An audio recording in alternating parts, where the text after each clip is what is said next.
شاخوں سے پتوں کا گرنا موسم کی تبدیلی کا پیش خیمہ نہیں، بلکہ یہ یاد دلاتا ہے کہ دنیا کی ہر چیز فانی ہے۔ اگر اللہ نے آپ کو کسی کی مدد کے قابل بنایا ہے تو یہ آپ کا کمال نہیں، بلکہ اللہ کی آپ پہ رحمت اور کرم ہے۔ آپ لوگوں کے لیے آسانی کریں، اللہ آپ کے لیے آسانی فرمائے گا۔ دنیا میں ہزاروں خوبصورت لوگ ہو سکتے ہیں، پر ہمارے لیے خوبصورت وہ ہیں جو ہمارے چہرے پہ مسکراہٹ اور سکون کا قلب کا باعث بنتے ہیں۔ انسان جتنا بھی گناہ گار ہو، اللہ پاک اس کے لیے دعا کا راستہ اور رزق کا دروازہ کبھی بند نہیں کرتا۔ ہم اس کمائی سے اتنا اسے نہ دے پائے ہمارا جتنا وہ صدقہ اتارا کرتی تھی۔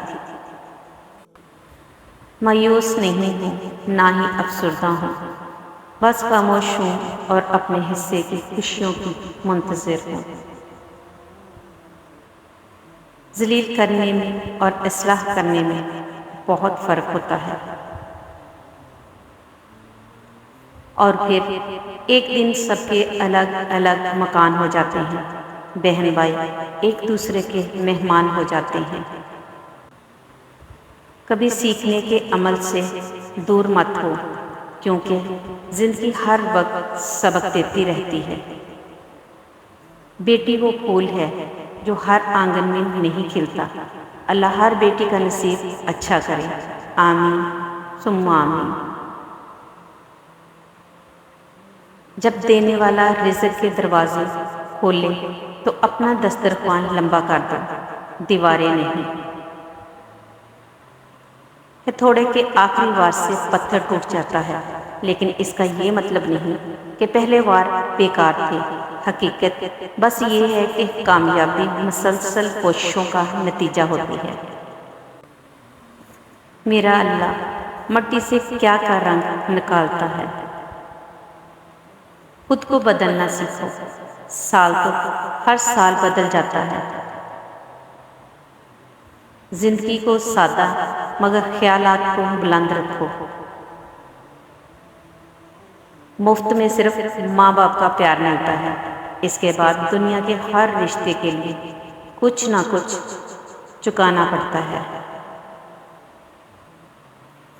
جن کو منزلوں کی فکر ہو وہ لذتیں دیکھ کر رکتے نہیں، اپنا سفر جاری رکھتے ہیں۔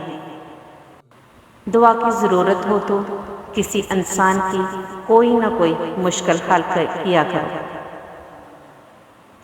یا رب کریم ہر بیٹے کا نیک خواب سچا کر دے اور ہر بیٹی کا نصیب اچھا کر دے، آمین ثم آمین۔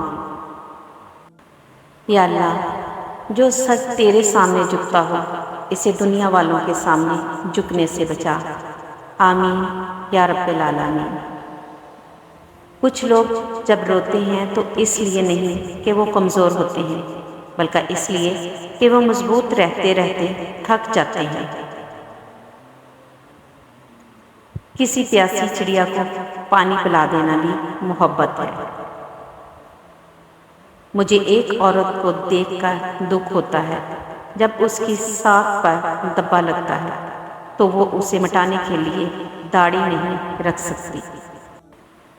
برسوں چلے قتیل زمانے کے ساتھ ہم، واقف ہوئے نہ پھر بھی زمانے کے چال سے۔ دوسری دفعہ گرم کی گئی چائے اور دوسری دفعہ جوڑے گئے رشتوں میں کبھی مٹھاس نہیں رہتی۔ جب متبادل مل جائے تو لوگ تبدیل کر لیتے ہیں، راستہ بھی، مزاج بھی، رشتہ بھی، کتاب بھی اور الفاظ بھی۔ جب ہم اپنے خدا کے سامنے توبہ کرتے ہیں تو نہ صرف ہماری توبہ قبول ہوتی ہے بلکہ ہم بھی قبول ہو جاتے ہیں اور زندگی آسان ہو جاتی ہے۔ میرے چینل کو لائک کریں، شیئر کریں، سبسکرائب کریں۔ اللہ حافظ۔